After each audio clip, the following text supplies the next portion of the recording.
Love what you've done with the place. Do you like it? It's amazing. Thanks, buddy. You know, and just the choice of plants that you have, minimal, but The feng perfect. shui is working for you. It's perfect. It's always- amazing. it's This always a loft pleasure. that you have. Let me throw some compliments at you. The front runner is excellent. You Thank and you. Jason Reitman collaborating for the first time, Yeah. hopefully of many. Hopefully of many. And please say it to him anytime you see him. Forget working with J.K. Simmons in every movie. You've know. got to work with Hugh Jackman. You're part of the stable of stars now, the actors. He repeats, as you know. He does repeat. It struck me when I knew I was going to sit down with you and reminisce. It's our 10-year anniversary. Literally the first time we ever sat down together was for Australia, November of 2008. Wow. You brought a present, How old obviously. were you? I was 12. That's amazing. Isn't that to me. crazy? Yeah. So yeah, when I first met you, you had just been named Sexiest Man Alive. Right. Do you dread every year, this time of year, as a Sexiest Man Alive, when you hear the new guy, that you have to weigh in on this punk Idris Elba being the new Sexiest Man Alive? You see, this is the first I've heard about it. In my head, time stopped 10 years ago. There has been no other people since then. I mean, Right. Ryan does like to bring it up occasionally, but everyone knows that it doesn't really mean anything now, but 10 years ago it meant something because it was... Right. Yeah, No, that's the but now it's universally- sort of... everybody knows that. Yeah. Yeah, it was kind of, everyone knows cool. now. It's sort of, it was cool. Yeah. It was genuinely chosen in a worldwide vote by the people. Was it? Right? Oh yeah. Oh, I forgot People that part. actually voted. Not just voted. They had to write in like an envelope stamp, writing, handwritten, and they would send it in by the millions. And now it's just like who's got the best publicist. But I'm not bitter about that No, because you know it's like a whole different world we live in. At least Ryan hasn't repeated. We can say that. Right? That's true. Who has repeated? Johnny Depp's repeated. Oh, so you've studied this. You've studied this. It all came. No, in all seriousness, when I got it, the people said to me, "I just want you to know that no matter what you do, you can win an Oscar, you can host the Oscars. No matter what you do, this follows you. This will come up more than anything." And I thought they were being a little facetious, a little arrogant, maybe, thinking, but they were right. Yeah. 100% right. I get asked this question, and by the way, thrilled about it. I don't mind bringing it up. I feel like I've gotten to know you in kind of the best 10 years of your career. In that, like your 20s was probably, there was some struggle, there was some theater back in Australia. Your 30s was kind of the first blush of like success with Wolverine. And the 40s is kind of when it got really interesting, I feel like. Yep, I totally agree. I'm lucky in that it's felt, and I think probably in actuality, been a bit like this. And, Yeah. you know, I always felt like when I went to drama school, I just went, like the first year of drama school, I really felt like the dunce of the class. It took me 3 or 4 months. I wasn't like, there was nothing about me, even at high school, where I was the little Bron. People were like, oh, this is the guy. Right. I feel like I've learned as I've got better, and thankfully, the opportunities have got better. The directors I work with have got better, and I really pinch myself now where I'm at. What do you think the best professional decision you've made has been in your career? Because obviously in the early going, you're just taking the best opportunity, sometimes the only opportunity early on in a career. Is there, looking back, is there a choice that you've made in the last decade that's really set you on this correct path, this right path? You know, the choice to really hone in on directors.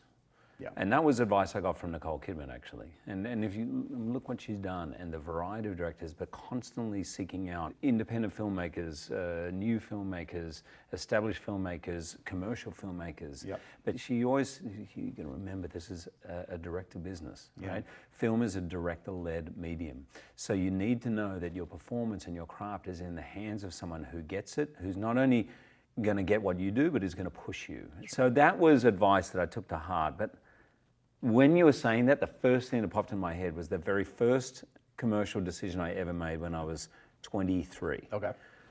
And I was offered a part on Neighbours, which is a show you don't know. I've heard of it. No, it's very, yeah. And it's become quite famous, and a lot of people. It's a soap opera, but at 7 o'clock at night. So I suppose, like in my day, a Melrose Place kind of a thing? That Yeah, kind of yeah, thing. okay. And I was offered a 2-year contract on that. At the same time, I was offered a place at a 3-year acting course. Right. And I took the acting course.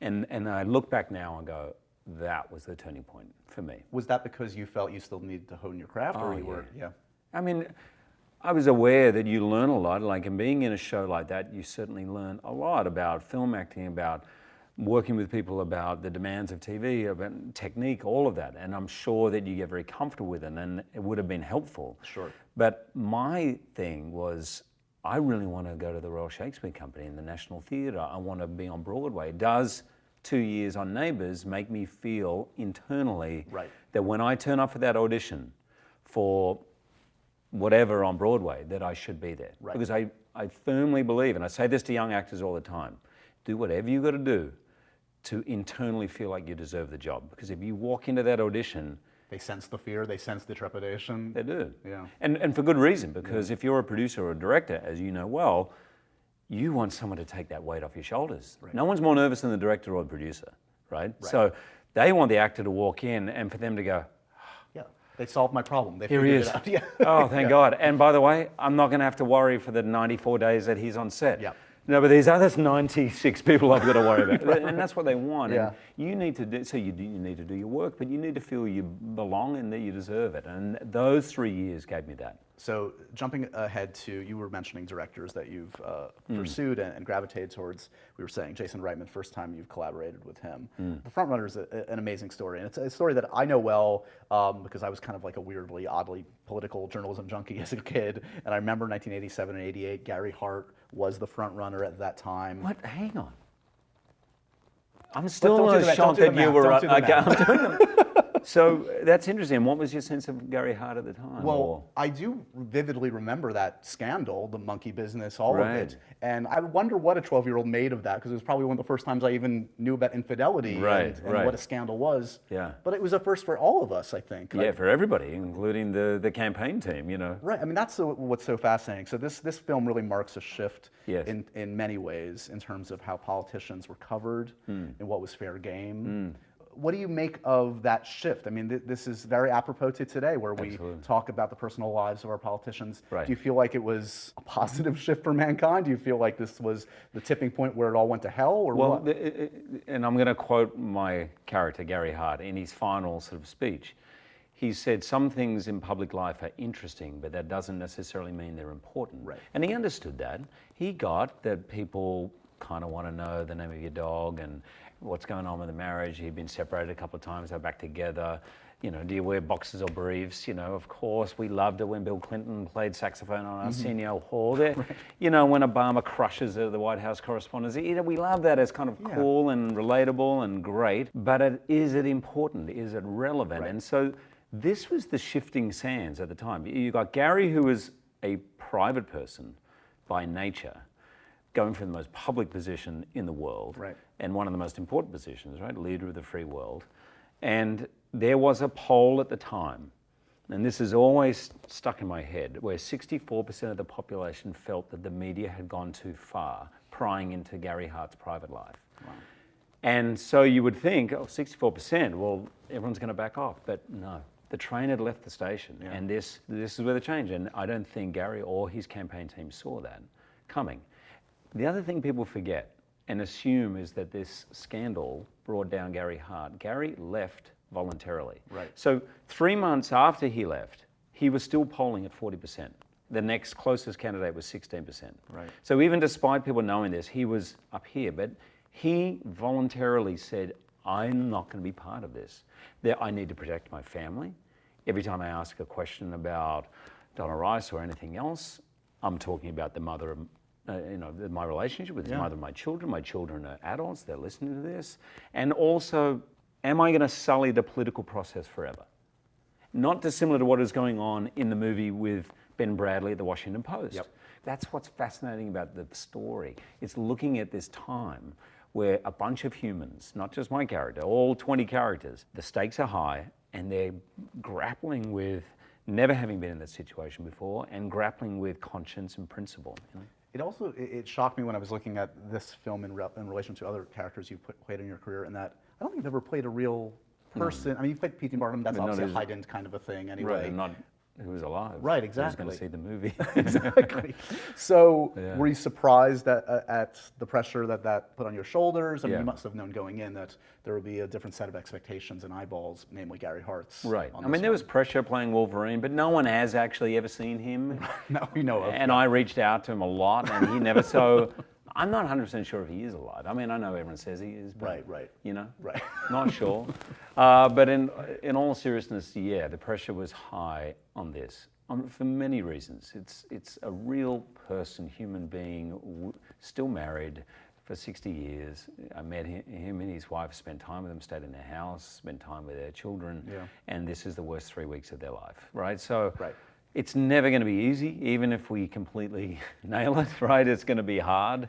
And so then it was very important that there was a good reason to tell it, and that he knew that I took it seriously, that I honored his legacy, and that I was making the movie to start real conversations. Right. Do you think that you being Australian-born, obviously you've made much of your life here in America the last 20 years, that gives you a different, interesting perspective on our political system? Do you feel? Possibly. I think maybe that distance helps. Yeah. Because I'm not sort of embroiled in a lot of the partisan debate, and things are very different in Australia. For example, we have compulsory voting, so everybody is part of the process. Whether you like, or you get a $50 fine. So I want to try that one out. it's a game changer. It's very different. But I had to learn a lot. But it's interesting. Jason Reitman is originally Canadian, of course, brought up here, son of Ivan Reitman, and big part of the industry. But you have to understand, and you probably know this. You're American. There's that famous saying, when America sneezes, Australia catches a cold. We're linked. We're linked not just as allies. I don't know if you know, but Australia's been to every war since the Second World War. We're the only country to go everywhere America has gone, everywhere we've been asked. There are American bases on Australian soil, and we are linked. We're linked. I grew up on American television, but now what happens in the world is so much is predicated by who is in the White House. Going back, I'm just curious, when you started to make your life here, was there any American aspect of culture, custom that you could not wrap your brain around that felt altogether foreign? I mean, you talked about the links between Australia and America, but there are significant differences as well. Sweet pumpkin pie. Marshmallow on pumpkin pie. This is a great thing, is what you're saying. It's actually great, but I resisted it for I was like, whoa. I only know pumpkin. The amounts you get when you go to a restaurant, the food. Right. Also the amounts of serviettes and disposable utensils. Sure. I'm one guy. I don't know what I'm going to do with the 13. We're just monsters. But the amounts of food is no. I mean, I've really embraced a lot, and I tell you what, I've embraced more than anything is the spirit of America, the generosity and the positivity. And I know for sure that if I'm going to say there's 30 Australian actors doing really well, right? Yep. In America, at least 30. Oh yeah.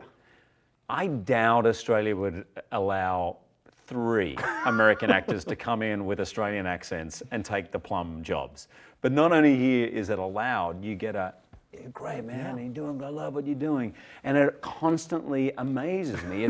I think it must come from a, generosity of spirit. It's also 100% generosity and also a confidence. Yeah. It's okay, we're an immigrant, we're young too. We're 300-400 years old. Everyone comes from somewhere, and that's okay. I mean, New York, as you know, the heartbeat of New York is people who come from another place, whether it's another state or, We were saying, when we sat down, we were reminiscing 10 years of talking. The first time I ever saw you was at Comic-Con, which is altogether more poignant now. 2008 Comic-Con, and you and Stan Lee were in the same room. Yeah. I've actually, literally, I was going through my phone, I have photos I took of you guys together on that carpet. I remember that carpet. I can't believe it. I would love to get a copy of that photo. I'll show you the photo right now. Really? It's kind of really pretty special. Because I remember it was 2008, I'd done 3 X-Men movies, we'd announced Wolverine. I think, that's unbelievable. Isn't that crazy? As I recall, you didn't know he was going to be there, right? I did not know he was going to be there at all. And when I first met him, I was not 100% sure he knew who I was. That wasn't the first time you met him. I think it was. Oh, no kidding. That was the first time I met him. And that's more amazing. Please send that to me. I will, of course. Because, if you're Wolverine and you go to Comic-Con, it's a good day for you, right? Yes. I was getting some love, and I remember that carpet really well. And when you look, all of the cameras were like, and I looked down, I was like, we got Halle Berry down there. I was like, that's Stan Lee. That is cool. Did Stan ever say anything to you that was particularly special or poignant? He was obviously just a huge spirit, a huge life force. I was really taken back by how relaxed and happy, and I got the sense of a man who had become a god within a subculture. Right. And this subculture had become mainstream. And at age 75, getting respect and adulation on this. And he was, I don't ever want to make it so like, and he was like, yeah, he was like, I can't believe this. It's amazing. We were sort of, we're the kids in our basement drawing pictures, and we know a few people, and then 30,000 of us get together. There's 30,000 of us dressing up in Star Wars and this, and now there's 1.5 million.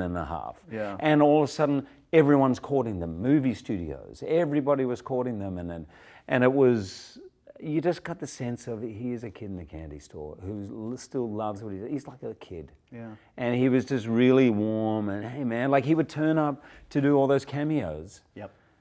Thinking this is the greatest. I'm in an X-Men movie. They're bringing this stuff that's been in my head and on the page. They're bringing it to life. I mean, there's no man more responsible for the culture we're living in now, probably, than Stan Lee. And now you realize what seemed to be comics and maybe not that important at the time, and it was often a bit like children's literature. There was a point where comics was like, oh, it's just for kids and this and that, and you realize all of a sudden X-Men was really about Martin Luther King and Malcolm X. Exactly. That you had Black Panther, you had women, you had all these really subversive, strong, powerful social messages that were happening, and that was changing the world as much as any march.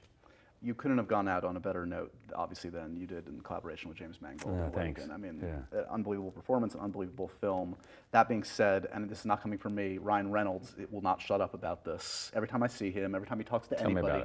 Tell me about it. So this is not even my question, but is he wearing you down at all? Because it doesn't seem like he's given up in trying to convince you. I used to take the calls. I don't take him anymore. I do not go to his house anymore. It's funny. I meet up with Blake and the kids, and I ring Blake, and I go, is he on set? And they're like, oh, Ryan, I popped in. You weren't there. Right. But he wants, obviously, your character and Deadpool together, because on paper, and that would be magical. But I kind of get that. And when I saw Deadpool, I was like, wow, that's cool. That's just a matter of timing. It's a bit like you're at the greatest party you've ever been at. You've been dancing for an hour and a half. And then you're just like, it's time. Okay, if I stay any longer, it's going to get ugly. It's like, it's time. And on the way home, someone calls you and goes, they just put Michael Jackson on. You got to get back here. And a little part of you goes, oh, I love Michael Jackson. And then you just go, no, I want to go to bed. So you're staying in bed. I'm in bed. You're totally in bed. You're in PJs. Totally. The lights are out. Yeah, but I'm cheering for him. You go, man. Go dance away. Go for it. For posterity, do you want to make one last declaration? I, Hugh Jackman, will never play Wolverine ever again. I just hate those declarations. But I'm done. Okay, fair enough. Yeah, those things haunt you. In some way, they haunt you. That was my whole goal. I know, totally. You know what I'm thinking. Are you also curious, just now as a fan, to see what X-Men will be like in the hands of Kevin Feige and 100%. Kevin was there at X-Men 1. Sure. When I went for my first audition, the audition that was really not a real audition because Dougray Scott was going to play it. Right. And I think I was sent up there just to kind of send a message back to Mission Impossible 2, like, you better hurry up because we're going to start looking at other people. Right. I didn't think it was a real audition. Even then, Kevin Feige said, let me drive you to the airport.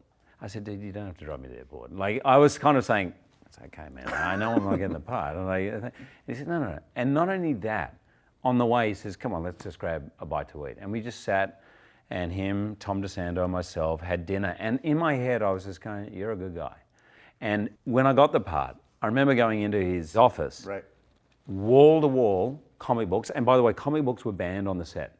Because Bryan Singer had this thing that people would think, he really wanted to take comic book characters seriously as real three-dimensional characters. And he said, people who don't understand these comics might think they're two-dimensional. Mm-hmm. So no one was allowed. Everyone, it was like contraband.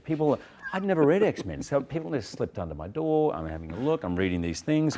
I'm looking because I go, these are brilliant. Look at the physicality. And so I would go into Kevin Feige's office. And I was like, Kevin, and it was wall-to-wall, not only comics all over the, like, posters, but about 600 figurines of different characters. And I'll be like, what should I read? What do you use? You gotta read this one, you gotta read the Japan, you gotta read the Origins. And so he was slipping me stuff, and we've stayed friends ever since. And nothing makes me happier to know that someone who is purely creative, purely a lover of the legacy of those comic books is this successful. You know, you hear all the time, oh, Hollywood's run by suits. And I go, Kevin Feige. That's not a suit. If it's a that's suit, real passion. if it's a That's- suit, it's like got a cape and it's an X-Men suit. There is nothing corporate about him, and yet he's incredibly successful, and I love it. Do you think you would ever play another comic book character, say if DC came? Yeah, I'd be open to that. You would? Yeah, for sure. I mean, for me, I never saw it as a superhero. Even when I got Logan and I didn't know much about the X-Men series or comic book series, I was like, these were great characters. All of these people are flawed characters. Right. Sure, they have extraordinary abilities, right? But they're all really flawed, and that's what the movie's about. That's why people relate to it. There's a wish fulfillment of like, I wish I had claws, but ultimately I'm like, yeah, I know what it's like to be marginalized. I know what it's like to be not taken seriously or misunderstood. If only I had the bloody claws, you know? So I see why they've been so successful, and I've kind of been blown away. It's certainly exceeded every expectation. They're no one getting could dream better of and this, better and better. Yeah. Okay, so correct me if I'm wrong. I think you have 2 teenagers at home I do, now. yeah. Do you feel like they're keeping you in touch with pop culture that you otherwise might have not be My up son, on? no. He kind of rejects almost everything about pop culture. And he's serious-minded, and he talks to me more about Joseph Campbell than he does anything else, which ironically, Joseph Campbell was the impetus behind Star Wars, Yep, right? So exactly. anyway, mythology, history, anthropology. My daughter, yeah, we'll be going to the Jingle Ball together. Okay, having said that, I've got a pop culture quiz. Oh, for okay, you. yeah, we'll see. Let's see Okay. how well Let's she's see how well I actually, do. get- Cardi B. There might be a Cardi B question in here. Here's a pop culture quiz for Hugh Jackman. What is flossing? Oh, it's a type of dance. And I only found that out about a week ago. I was about to give you an old man's very boring dental hygiene answer, but no. Were people flossing at your birthday party? No. Okay. But I wish. What album did Cardi B release this year? Cardi B's album. Can't tell you the name. of it. Untitled Cardi B. Untitled. It's actually Invasion of Privacy. Do you have a prediction as to who will end up on the Iron Throne? And do you know what I'm talking I don't know about? what that is. No. I've gone straight to ablutions and bathroom and toilets, right? Thrones, no. I mean, Okay. you could call it what you like, but that's Game of Thrones I'm talking Ah, about. never seen it. And I feel so bad about it because my brother-in-law is stunt coordinator on it and has won a bunch of SAG Awards and Emmys, and I feel sorry, Rich. You only have about 85 hours to catch up on. It's okay. I think you're up on your pop culture. You're good. And congratulations in all Thank you, earnestness for the front runner. You're always, I love, I mean, what's exciting now is kind of post-Wolverine, you're getting all these kind of new opportunities. You can really mix it up with filmmakers like Jason Reitman. You always have a spot on my weird couch in this random Really? loft. As I slip into obscurity, you'll still have me I will here? support you no matter what. Thank you, my man. We'll see you, buddy. Thanks, buddy. 10 more years to come.